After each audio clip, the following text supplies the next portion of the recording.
Hello everyone, welcome to digital Vidya. Friends, क्या आप architect या इंटीरियर डिज़ाइनर हैं? क्या आप सिविल इंजीनियर या स्ट्रक्चरल इंजीनियर हैं? Do you need to learn AutoCAD? Please stay with me on digital Vidya. आज से हम स्टार्ट कर रहे हैं AutoCAD learning series part 1। The first video of learning series for AutoCAD is here. In this tutorial, we will learn about AutoCAD user interface, unit setup, some shortcuts, and how to draw line. This is the start screen of AutoCAD. Friends, यहाँ 3 divisions दिए हैं। First, get started.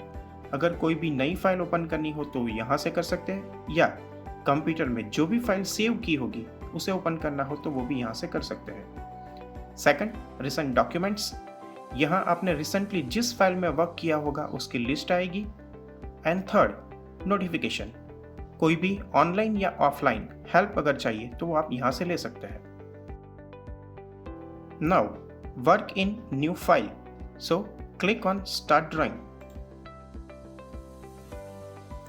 CAD open करते ही आपको ये user interface मिलेगा। यहाँ different menus है, जिसमें first application menu, quick access toolbar, ribbon, view cube, file tabs, UCS icon, command bar, status bar, navigation bar, viewport control, layout tab and info center जैसे menu available है। तो ये है CAD का पूरा user interface. Friends, जहाँ पे आप वर्क करेंगे, जहाँ पे आपको ये ग्रिड्स दिखाई देती है, इसे बोलता है ड्राइंग एरिया। यहाँ पे ड्राइंग स्टार्ट करने से पहले some important shortcuts note down कर लीजिए। F3 object snap on of,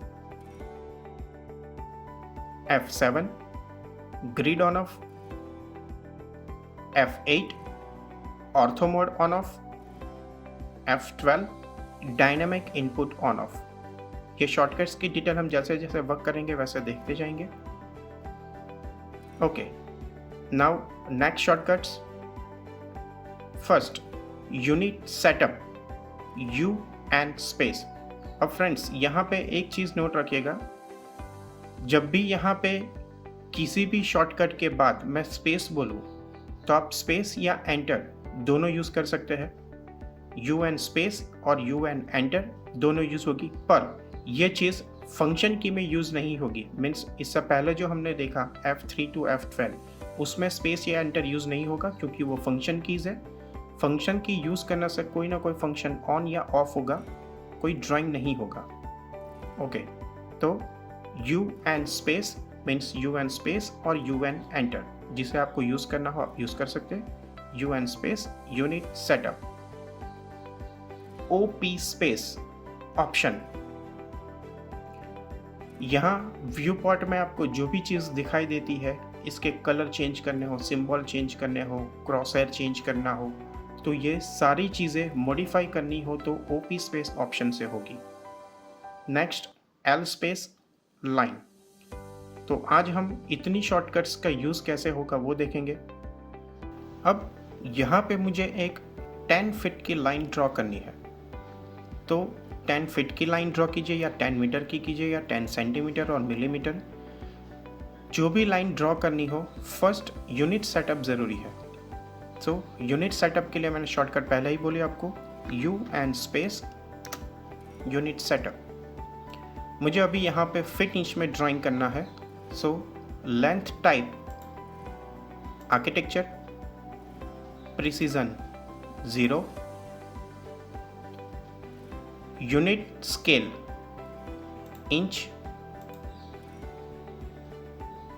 angle precision 0 and clockwise. अगर यही ड्राइंग आपको सेंटीमीटर, मीटर या मिलीमीटर में करना हो तो length type decimal, precision 0, unit scale millimetre, centimetre या मीटर, जो लेना हो आप ले सकते हैं। अभी के लिए हमें ड्राइंग फीट इंच में करना है, तो मैं सिलेक्ट कर रहा हूँ architecture inch. Okay, unit setup हो गया है। अब हमें एक 10 फीट की लाइन ड्रॉ करनी है, तो फर्स्ट L स्पेस और L एंटर। ओके, अगर आपको L स्पेस या L एंटर याद नहीं रहता है तो आप यहाँ पे भी क्लिक कर सकते हैं, लाइन L स्पेस क्लिक। मुझे यहाँ एक स्ट्रेट लाइन ड्रॉ करनी है, लेकिन यहाँ पे स्ट्रेट लाइन मिल नहीं रही, सो इसके लिए F8 जो मैंने आगे शॉर्टकट बताई, orthographic view on off, ortho mode on off, F8। जैसे ही F8 हम करेंगे ये लाइन स्ट्रेट हो जाएगी। अब अगर मैंने यहाँ पे क्लिक कर दिया तो हम जैसे जैसे लाइन को फोल्ड करते जाएंगे वैसे ये लाइन फोल्ड होती जाएगी। लेकिन मुझे परफेक्ट डायमेंशंस में अगर लाइन ड्रॉ करनी हो तो वो इस तरह से पॉसिबल नहीं होगा। सो इसे डिलीट करते हैं। फर्स्ट L स्पेस क्लिक, इसे डायरेक्शन दे दीजिए लेफ्ट, राइट, टॉप, बॉटम। अगर स्ट्रेट लाइन नहीं आ रही तो F8 ऑन कीजिए। अब यहाँ पे मुझे 10 फीट की लाइन ड्रॉ करनी है। मैं इस क्रॉस हेयर को एंड तक ले जा रहा हूँ, फिर भी यहाँ पे 4 फीट से ज़्यादा नहीं आ रहा। मीन्स अगर मैंने यहाँ पे 10 फीट की लाइन ड्रॉ करनी हो तो वो इस स्क्रीन के बाहर जाएगी। जब भी ऐसा हो तो फर्स्ट जहाँ तक आपको लाइन ड्रॉ करनी है, जिस डायमेंशन की लाइन ड्रॉ करनी है, पहले वो टाइप कर लीजिए 10 फीट एंड एंटर। ये लाइन 10 फीट तक चली गई, लेकिन वो ऑन स्क्रीन नहीं आ रही क्योंकि ये कमांड अभी भी ऑन है। तो कमांड ऑफ करने के लिए अगेन एंटर। यहाँ एंटर या एस्केप भी यूज़ कर सकते हैं, पर इजी वे से अगर याद रखना हो तो इतना याद रखिए कि कैड में जब भी फर्स्ट लाइन ड्रॉ कर रहे हैं तो 2 टाइम्स एंटर दे दीजिए। फर्स्ट लाइन जो भी डायमेंशंस आपने दिया है लाइन वहाँ तक जाएगी, एंड सेकंड कमांड ऑफ होगा। अब हमारा जो पेज एरिया है वो अभी 10 फीट का नहीं है, इसलिए आउट ऑफ रेंज जा रही है ये लाइन। तो अगर इसे पेज साइज में लानी हो तो Z स्पेस A स्पेस, इसे बोलते हैं जूम टू ऑल।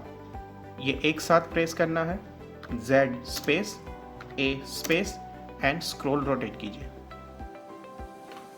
ये लाइन आ गई। अब मुझे पता है कि ये लाइन 10 फीट की है, पर किसी और यूज़र को कैसे पता चलेगा कि ये लाइन 10 फीट की है? तो इसे चेक करने के लिए भी एक शॉर्टकट है, DI स्पेस चेक डिस्टेंस। इसके फर्स्ट पॉइंट पे जाइए एंड इसके लास्ट पॉइंट पे जाइए। अब यहाँ पे जो आपको ग्रीन मार्क दिखाई देता है इसे बोलते हैं ऑब्जेक्ट स्नैप, जिसकी शॉर्टकट मैंने आप लोगों को बोली थी F3। अगर मैंने यहाँ पे F3 ऑफ कर दिया, नाउ DI स्पेस, तो यहाँ पे कोई पॉइंट्स ही मुझे नहीं मिलेंगे कि मैं चेक कर पाऊँ ये लाइन की लेंथ क्या है। तो जब भी आपको ऐसे एंड पॉइंट या स्टार्ट पॉइंट या मिड पॉइंट ना दिखाई दे तो F3 DI स्पेस ये मिल जाएगा। तो इस तरह से कैड में आप ड्राइंग कर सकते हैं। So, in this tutorial, we'll learn about user interface, unit setup, some shortcuts, and how to draw a simple line. In next tutorial, we will learn some more tools and commands, history of AutoCAD, detail about UCS icon and crosshair. Jai Hind. Please give your suggestions and review in comment section. Please do like, share and subscribe Digital Vidya. Also press bell icon to get notified so that you can learn immediately with Digital Vidya.